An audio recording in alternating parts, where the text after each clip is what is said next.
সমাবেশ এবং সমাবেশ শেষে আমরা একটি মিছিল বের করি। আমাদের আজকের কর্মসূচি ছিল জাতীয় পার্টি সহ 14 দলের সাংগঠনিক কার্যক্রম নিষিদ্ধ করা, যেমনিভাবে আওয়ামী লীগের সাংগঠনিক কার্যক্রম নিষিদ্ধ করা হয়েছে এবং একই সাথে জিএম কাদের সহ যারা ফ্যাসিবাদের দোসর তাদেরকে গ্রেপ্তার করা।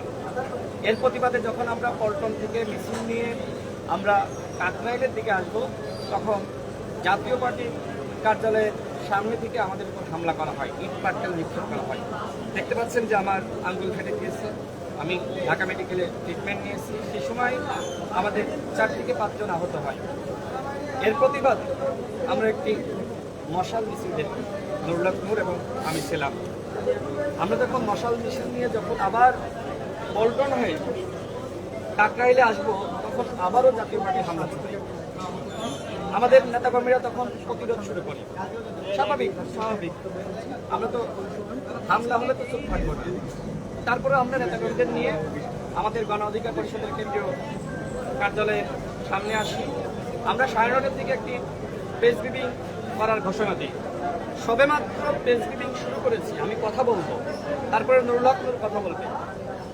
এর মাঝখানে হঠাৎ করে সেনাবাহিনী এবং পুলিশ যৌথভাবে আমাদের উপর হামলা চালায়।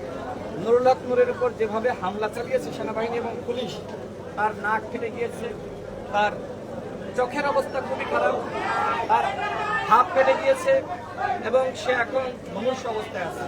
বাঁচবে কি মরবে আমি জানি না, সবই আপনারা দেখেছেন। এখন তার খিচুড়ি শুরু হয়ে গেছে এবং একইভাবে আমিও হামলার শিকার হয়েছি। আমাদের শতাধিক নেতাকর্মী এই 9:30টার দিকে আমাদের প্রেস ব্রিফিংয়ে সেনাবাহিনী এবং পুলিশ যে হামলা চালিয়েছে, শতাধিক নেতাকর্মী আহত হয়েছে, কারণ হাত ভেঙে গেছে, কারণ মাথা ফেটে গেছে, কারণ পা ভেঙে গেছে। আমি অবাক হয়ে গেলাম।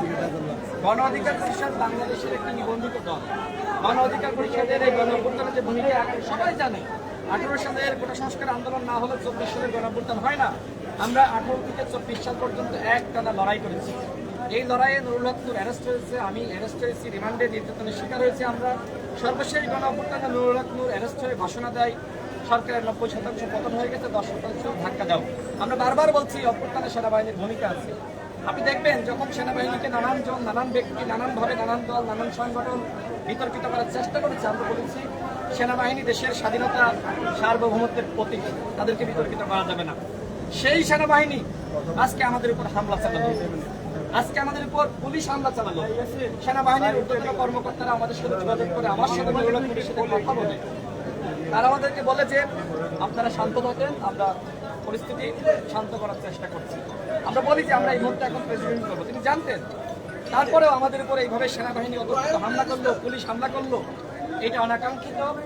আমরা মনে করি এই সরকার নিজ থেকেই জাতীয় পার্টিকে প্রোটেকশন দিচ্ছে। আপনাদের আজকে যে ঘটনা ঘটলো, তারপরে আপনাদের কোনো কর্মসূচি বা আপনাদের কি অবস্থা, আপনাদের পরবর্তী পদক্ষেপগুলো কি হবে? আমরা আজ রাত 11:15 আমরা একটি প্রেস ব্রিফিং করবো এবং একই সাথে আমরা আলাপ আলোচনা করে